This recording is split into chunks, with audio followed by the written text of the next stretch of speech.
Sup, you beautiful bastards? Hope you're having a fantastic Wednesday. Welcome back to the Philip DeFranco Show, and let's just jump into it. And the first thing I want to talk about today is huge news around that monster Larry Nassar. Nassar, of course, the ex-USA gymnastics doctor that sexually abused countless young girls. This past week, over 100 young women, his victims, spoke out against him in court. A thing he tried to prevent by providing a letter to the judge saying hearing that testimony wasn't good for his mental health. A request so ridiculous, this is how the judge responded. But I have to say, this isn't worth the paper it's written on.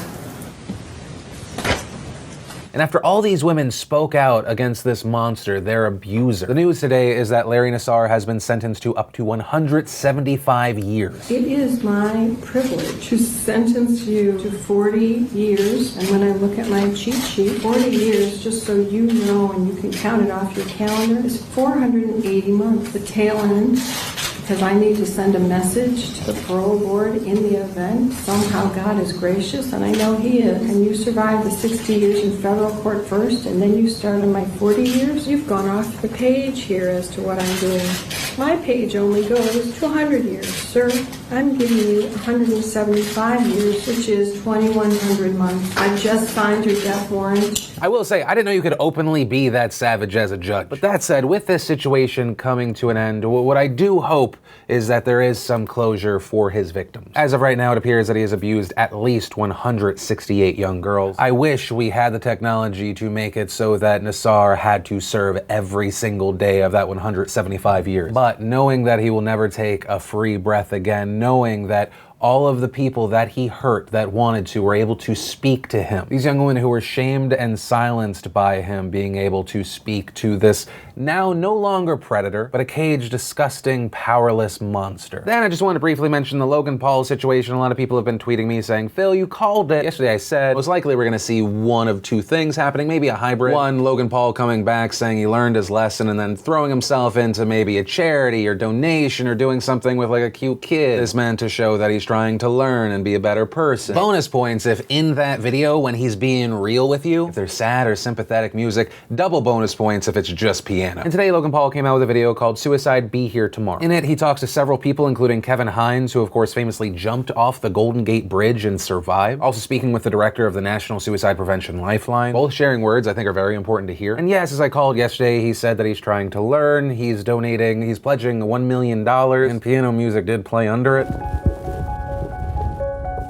From this point on, I want to make an effort to contribute and immerse myself in the conversation, so I'm pledging to donate $1 million to various suicide prevention organizations. It's time to start a new chapter in my life as I continue to educate both myself and others on suicide. But all of that said, that prediction yesterday was based off of two minds. One, as someone who has covered stories like this for over a decade, I know exactly what you are supposed to do. And secondly, because it was the thing that he needed to do, especially if, and I've said this from the beginning, as disgusting and ignorant as what he did was, I always hope there can be a learning moment. Because really the only person that knows what's in Logan Paul's heart is Logan Paul. And obviously while this video is incredibly important and essential to his recovery, I also think it's incredibly important and it does good by him putting this out there. But really all that matters is how he handles himself moving forward. It is very easy to say something. It is very easy to apologize, but who you are as a person, that is defined by your actions in life. And very soon we will see if it's just words or it's something more. That said, of course, I'd love to know your opinion. I know that a lot of people think that I've been light on Logan. And so, of course, whether you agree or disagree, I'd love to know your thoughts. And then let's talk about this controversy coming out of Rotterdam. It's a large city in the Netherlands, and police there are expanding their confiscation policy in a way that makes it seem like they're going to be targeting those who look poor. Essentially, if you're wearing expensive clothing, shoes, jewelry, and you look like you cannot afford it, according to the police, they will confiscate it if you can't provide proof that you lawfully obtained it. I guess the police are expecting you to walk around with receipts in your pocket, or maybe show them your bank account on your phone. It all just seems very strange to me. Now, the policy they had in place before this, I think makes more sense. They had an official policy of confiscating cars if you look like you weren't able to afford it, you couldn't prove you owned it. I mean, that policy does have the opening for discrimination where you're pulling over one group more than another, but most people have their documentation on them with their vehicle. But this clothing move brings it to a whole different level. The police claim that it's meant to deter criminality by showing that any ill-gotten gains won't be kept. Police Chief Frank Pau saying, "We're going to undress them on the street. We regularly take a Rolex from a suspect, clothes rarely. Some young people now walk with jackets of €1,800. They do not have any income, so the question is how they get there, adding these young people have no income, sometimes even debts from a previous conviction, but also wear an outfit that exceeds 1,500 euros. That is undermining the rule of law. And I hear that, and I see the police saying, you know, we're targeting gangs, people with past activity, but there isn't anything to stop them from doing this to anyone they want. We already know from the old policy that this is incredibly profitable for the police department. In 2016, Rotterdam police confiscated 11.5 million euros in money and goods. And once again, the issue is who actually has documentation that they own the things that they are wearing. If you got something as a gift, how are you going to prove that? And let's say you jump through the hoops to prove it. That still most likely is going to involve the police just taking your stuff based off of a feeling. And you gotta contact the person that got you the gift and you're like, hey, can I get a receipt? And it even appears that members of the government realized we're gonna see ethnic profiling here. One member stating, we realize that they do not want to create the appearance that there is ethnic profiling, but the chances of this happening are very large. Adding, it is not forbidden to walk around in the street. In addition, it is often unclear how such a piece of clothing is paid for and how old it is. And as far as public opinion on this, surveys show it's split 50-50. And I mentioned this story because I want to pass that question off to you. What are your thoughts here? Do you agree with this move? You disagree with the move? Do you think that it will be abused? As I think I've made clear here, I'm against civil forfeiture. I find it to be this very weird thing where your stuff can just get taken because someone in law enforcement presumes guilt,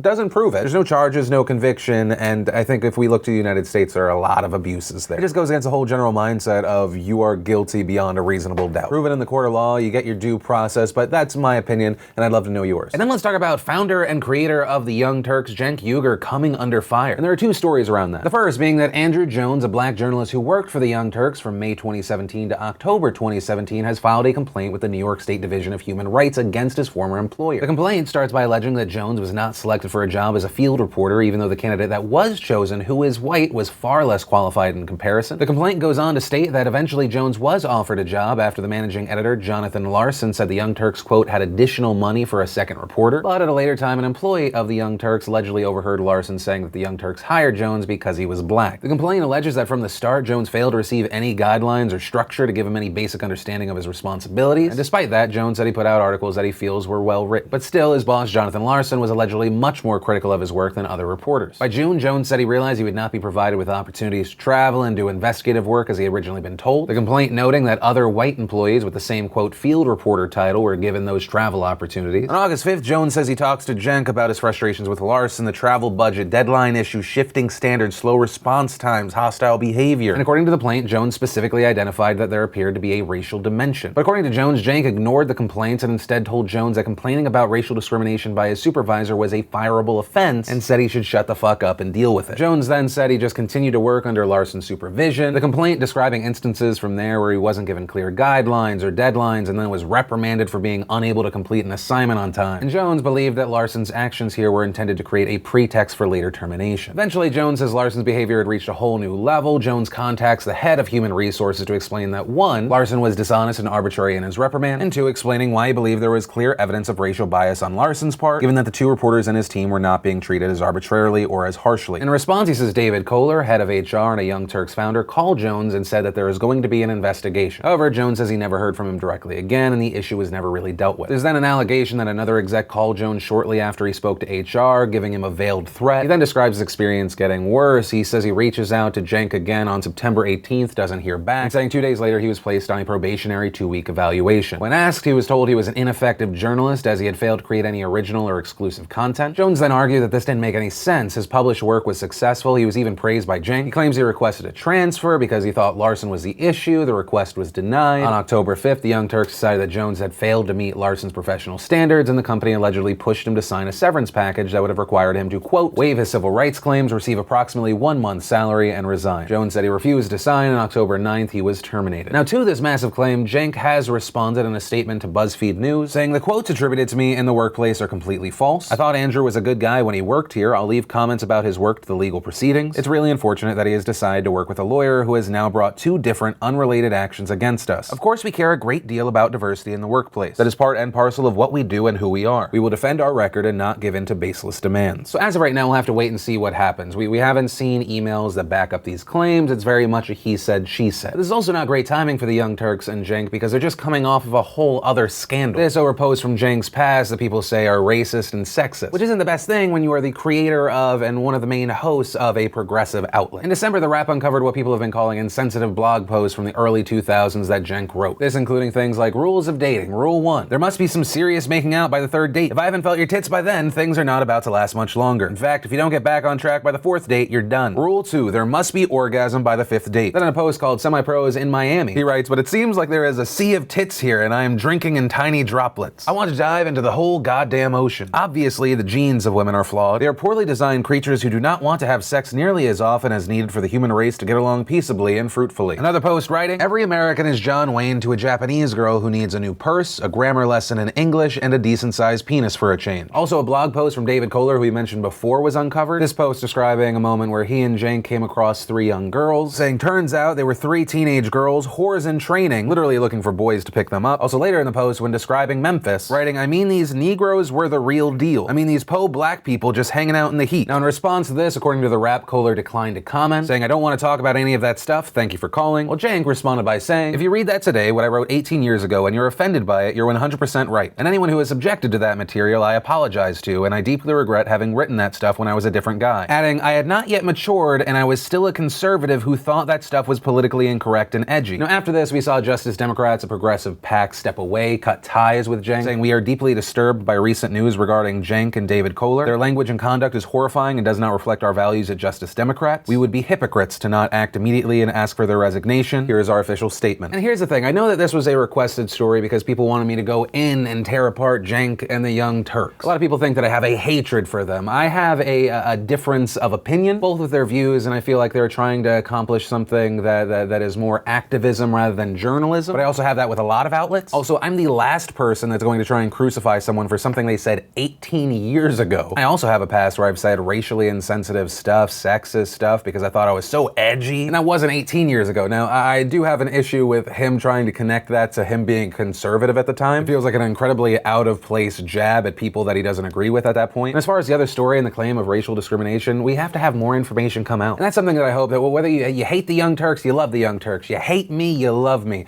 that we always look for more information and we don't go, yeah, that sounds true because I want to believe that. Or yeah, that sounds true because it hurts people I disagree with. Facts need to still matter, but I will pass the question off to you. What are your thoughts around this story? And then let's talk about this renewed controversy around the NFL and the American flag. Yes, that is bleeding into 2018. This because reports came out claiming that the NFL rejected a one-page advertisement for the Super Bowl program, you know, that little pamphlet thing they give out during the day. And that ad was made by the American Veterans Organization, AMVETS. It's one of the oldest and largest veteran charities in the United States. And the ad for this charity simply had the US flag and the text, #PleaseStand, along with text on how to donate. And they claim the NFL denied the ad and flat out rejected it. In a letter they sent to Roger Goodell, they wrote, Dear Mr. Goodell, American veterans appreciated the opportunity to place an ad in the Super Bowl 52 program at the invitation of the National Football League, but that appreciation quickly gave way to deep disappointment when we learned your staff had refused to publish our ad because of its simple 2-word message, #PleaseStand. And in this letter they write they are aware of the controversy surrounding the kneeling during the anthem. They're not passing judgment, just saying it's a polite request, and closed it by saying, freedom of speech works both ways. We respect the rights of those who choose to protest, as these rights are precisely what our members have fought and in many cases died for. But imposing corporate censorship to deny that same right to those veterans who have secured it all for us is reprehensible and totally beyond the pale. Now there are a few things that we need to hit from here. The first being the program's ads are sold by a third party, although the NFL has final say in what ads are considered acceptable. Also, according to the NFL, this is actually not the first ad submitted by American veterans. Reportedly, they originally had an ad that was accepted, but then later decided to change it. The first ad reading, We Stand for Veterans, and it included text describing what benefits the organization offers to vets. Then, according to a spokesperson, they asked to change it last Wednesday with the new line, #PleaseStand. And according to NFL spokesman Brian McCarthy, the Super Bowl game program is designed for fans to commemorate and celebrate the game, players, teams, and the Super Bowl. It's never been a place for advertising that could be considered by some as a political statement. The NFL has long supported the military and veterans and will again salute our service members in the Super Bowl with memorable on-field moments that will be televised as part of the game. We look to work with the organization and asked it to consider other options such as, quote, please honor our veterans. They chose not to, and we asked it to consider please stand for our veterans. Production was delayed as we awaited an answer. As the program was going to production, the organization asked about including a hashtag and was informed that approval would not be provided in time and was asked to approve the ad without the hashtag. The organization did not respond, and the program ultimately went into production to meet deadlines. So essentially their argument is, we approved your ad, then you asked for a last-second change,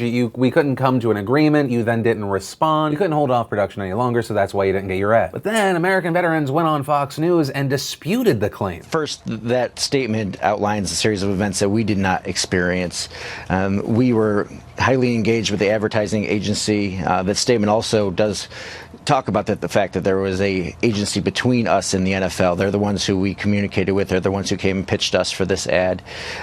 We met all the deadlines, and we did respond to them at the end when we told them no, we would not change our message, that our message is our values and we can't change our values. Now, where we end up with all of this is a very awkward situation. You have a lot of people arguing and debating that American Veterans is lying, the NFL is lying, maybe there was just miscommunication. People saying the NFL is lying here, they just wanted to shut down this ad, they're over this controversy, but they accidentally sparked a new controversy. Others saying American Veterans is lying, that they created a situation where there would be controversy, where there would be news coverage so they could get out to actually more people. The ad in the program would only go to Super Bowl attendees, but this controversy has made now international news. We've seen that model used by other organizations in the past, like PETA, who always goes over the top sexy, and then they're like, oh, it's banned. The Super Bowl wouldn't let us do it. Free press coverage. But I will say, that is a big claim against a large charitable organization that benefits veterans. So, while of course I will ask you for your opinion on this, where I do want to end this story, I know there's a lot of noise, anger, and debate around the story of kneeling during the national anthem, this ad here, and I want to go out on a positive. I personally believe that whether people are standing for the national anthem, they are kneeling for the national anthem, I believe that most everyone has respect and cares about our armed forces